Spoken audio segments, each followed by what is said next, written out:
Consciousness, Chapter 34, Organized Religions. To discuss this topic, we will have to look at unorganized religion too.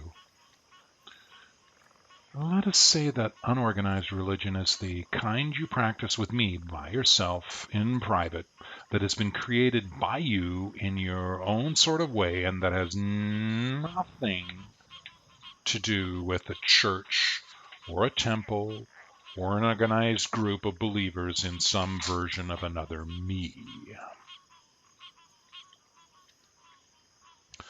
Unorganized religion is that which you create in your own mind and is private between you and me and has nothing whatsoever to do with what you think it should be or should not be. It is that which comes to you when you refer to me and ask me to communicate with you as God, and not some other word or phrase or name, just God. Not God or some other name or names, just God, and not just God. God. Lowercase, simple. No big fancy dance of being lower or higher than me. No big groveling or moaning obsequiousness. When you come to me in a simple way without big fireworks and remonstrations and so on and so forth, well, that is unorganized religion. So let us get into what the word religion means too. And while we are at it, let us leave out the naive version of religion as being something that only exists because I say it does. It exists because you have a need for it. I did not give you organized religion. You did. You organized the search for me and put it in rules and boxes and robes and ceremonies and rituals and ideas that approach me. Oh yes, they approach me. But do they ever reach me? They can reach me, sometimes. But for the masses of people, religion has become this wasteland of disconnection from me, and instead a connection into someone else's belief system. This does not mean you cannot get me through these rituals and offerings and ceremonies, or that you cannot feel comfort from these diversions, pastimes, pursuits of me, to me, from me, into me, and ultimately into yourselves. For that is what the word religion really, really means. This word that is so puffed up with power and significance for so many. This one word that can deter so many of you from having any sort of serious interest in me. Religion. Religious. Religiousness. And the ultimate word of the lot, religions. This word means to come back to me, to come back to the source of source, to be bound back, tied back, to bind back to me, to the source of all that is, that was, that is, to be. Organized religion seeks to compartmentalize the experience of doing this action, of being bound, coming back to me. And then there are the rules and procedures and stipulations and customs. There are the separations of you from me and me from you.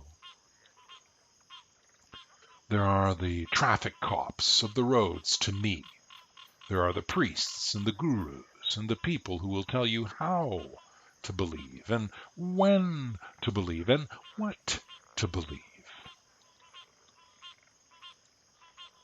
There are the rules that tell you that people who follow rules different from your rules should be harmed, killed, shunned, and so forth. These are not my rules. There are statements made in Scripture that have nothing to do with me at all.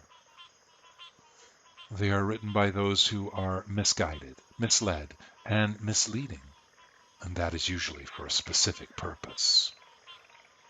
And that purpose is usually about control and power and wealth and the maintenance of the status and privilege of the few over the many.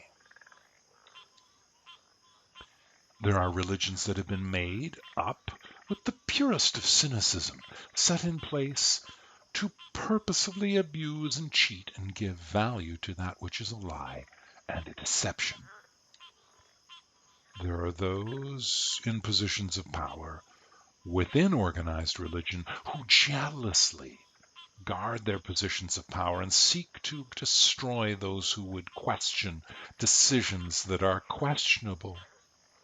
Obedience and submission to authority, the acceptance of explanations without criticism, the desire to be shown, to be led to me. That is what keeps much of the mistakes going along.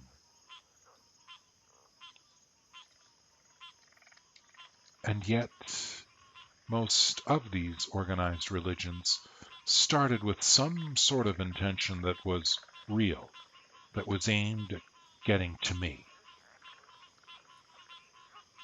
I was to be sacrificed to, prayed to, and you were to suffer all kinds of humiliation and outright deprivation to show me your true intent, and therefore your worthiness, for my attention and munificence.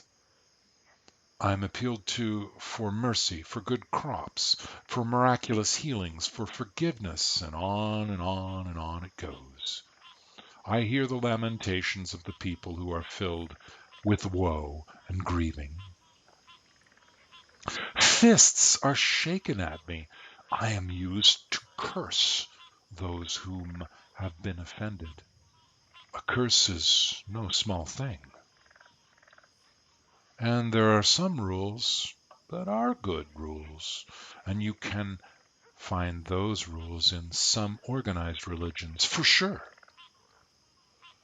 And it is good to study those scriptures and pray and think about what is contained within. But remember, I have never, ever told any one of you to hate someone because they do not believe as you do or as your forebears did or do. Not ever. And there are religions that practice methods of delusion, and they are in place on purpose to keep you in a state of ignorance. Why would you need the priests and the buildings of organized religion if you already had a strong personal two-way telepathic relationship with me?